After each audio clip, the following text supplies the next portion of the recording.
बिस्मिल्लाहिर्रहमानिर्रहीम। अस्सलाम वालेकुम डियर ग्रेड P9। आज हम मैथ्स की एक्सरसाइज 1.5 स्टार्ट करने जा रहे हैं और इसमें जो है हम लोग क्वेश्चन नंबर 1, 2 और 3 को देखेंगे कि किस तरह से आपने अटैम्प्ट करने हैं। सो क्वेश्चन नंबर 1 में क्या है कि find the determinant of the following matrices.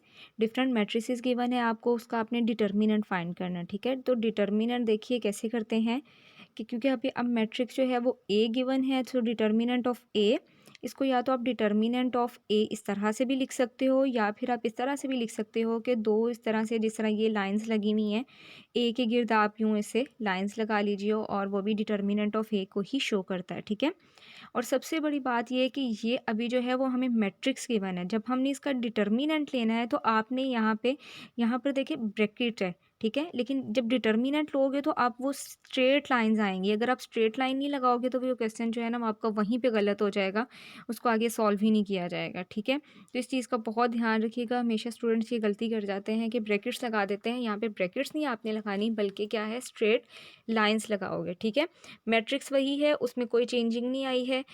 बाकी इसको सॉल्व किस तरह से करना है कि आपने डायगनली हमने मल्टीप्लाई करना होता है। जैसे हम क्रॉस मल्टीप्लिकेशन करते हैं ना, उसमें भी हम क्या करते हैं, इसको इसके साथ मल्टीप्लाई कर देते हैं और इसको इधर मल्टीप्लाई कर देते हैं। ठीक है, तो यहाँ पर भी -1 जो है वो 0 से मल्टीप्लाई होगा।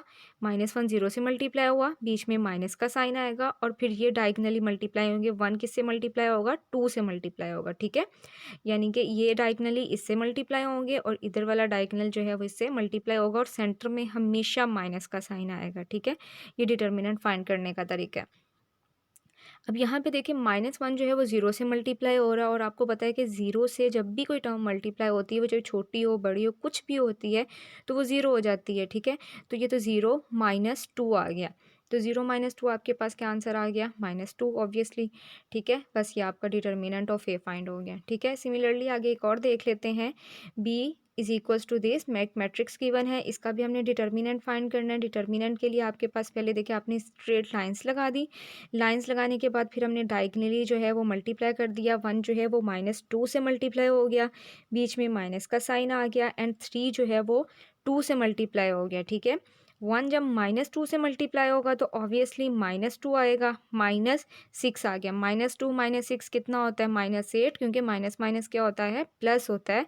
और 8 के साथ माइनस इस वजह से आएगा क्योंकि बड़ी वैल्यू के साथ माइनस का साइन है, तो उसके साथ क्या आएगा, माइनस ही आएगा। ठीक है, इसी वे में जितने भी डिटर्मिनेंट वाले आगे फर्दर क्वेश्चंस हैं वो भी सेम इसी वे में सॉल्व होंगे। सो काइंडली वो आपका होमवर्क है, इसको देख लीजिएगा। अब आते हैं क्वेश्चन नंबर 2 पे। Find which of the following matrices are singular और नॉन सिंगुलर। अब हमने बताना है कि कौन सा मैट्रिक्स जो है वो सिंगुलर है और कौन सा मैट्रिक्स जो है वो नॉन सिंगुलर है। अब सबसे पहले आपको ये पता होना चाहिए कि सिंगुलर मैट्रिक्स कौन से होते हैं और नॉन सिंगुलर मैट्रिक्स कौन से होते हैं, और वो किस तरह से पता करते हैं कि जिस भी हमें मैट्रिक्स का फाइंड करना होता है उसका हम डिटर्मिनेंट लेते हैं। अगर वो ज़ीरो आ जाता है तो इसका मतलब है कि वो मैट्रिक्स क्या है, सिंगुलर। अगर डिटर्मिनेंट जो है वो ज़ीरो नहीं आता है तो इसका मतलब क्या है कि वो मैट्रिक्स क्या है, नॉन सिंगुलर। ठीक है, बस ये करना है इसमें। अब डिटर्मिनेंट मैं आपको ऑलरेडी बता चुकी हूँ कि आपने किस तरह से लेना है।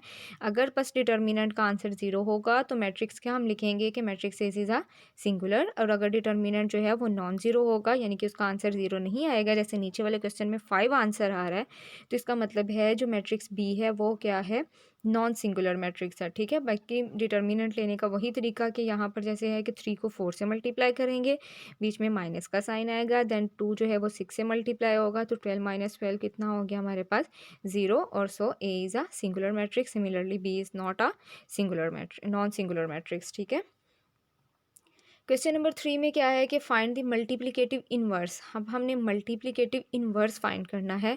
उसके लिए हम क्या करते हैं, उसका फॉर्मूला होता है, जैसे कि यहाँ पे बी मैट्रिक्स गिवन है तो सो बी इन्वर्स, ये इसको लिखने का तरीका है। इसका फॉर्मूला होता है adjoint of B over determinant of B. ठीक है, डिटर्मिनेंट ऑफ बी तो आप इजीली फाइंड कर सकते हो, हम बार बार कह रहे हैं। सो डिटर्मिनेंट ऑफ बी हमारे पास क्या आ गया, 1। उसके बाद एडजॉइंट हमने किस तरह लेना है वो देखिएगा। एडजॉइंट लेने के लिए जिस भी मैट्रिक्स का हमने एडजॉइंट लेना है यानी कि बी का लेना है, तो हम क्या करेंगे, यहाँ पर ये डायगनल में जो यानी कि फर्स्ट टर्म जो है इसमें फर्स्ट एंट्री जो है उसको और लास्ट वाली जो एंट्री है उसकी जगह रिप्लेस कर देते हैं। यानी कि 1 की जगह पे क्या आ जाएगा -5 और 5 की जगह पे क्या आ जाएगा 1 आ जाएगा, ठीक है। इन दोनों की हमने जगह रिप्लेस की और बाकी जो 2 एंट्रीज़ हैं उनके हमने साइन चेंज करने होते हैं। जैसे कि 2 के साथ प्लस है तो हमने 2 के साथ माइनस लगा दिया और 3 के साथ माइनस था तो उसके साथ क्या आ गया प्लस आ गया, ठीक है। आई होप कि क्लियर हो गया होगा। दोबारा रिपीट कर रही हूँ कि आपने फर्स्ट जो है इनकी जो है वो जगह रिप्लेस करनी है इन दोनों की, यानी कि 1 की जगह पे -5 और -5 की जगह पे 1 और बाकी ये जो इस वाला ये वाला डायगोनल है इसमें हम क्या करेंगे इनके साइन चेंज कर देंगे, यानी कि जो प्लस का होगा वो माइनस का हो जाएगा और जो माइनस का होगा वो प्लस का हो जाएगा और यही इसका क्या हो गया एडजॉइंट आ गया, ठीक है। अब एडजॉइंट ऑफ पी की जगह पे हम एडजॉइंट ऑफ बी का जो मैट्रिक्स हमारे पास आया वो पुट कर देंगे और डिटर्मिनेंट की जगह पे जो भी हमारे पास डिटर्मिनेंट आया होगा वो पुट कर देंगे, ठीक है।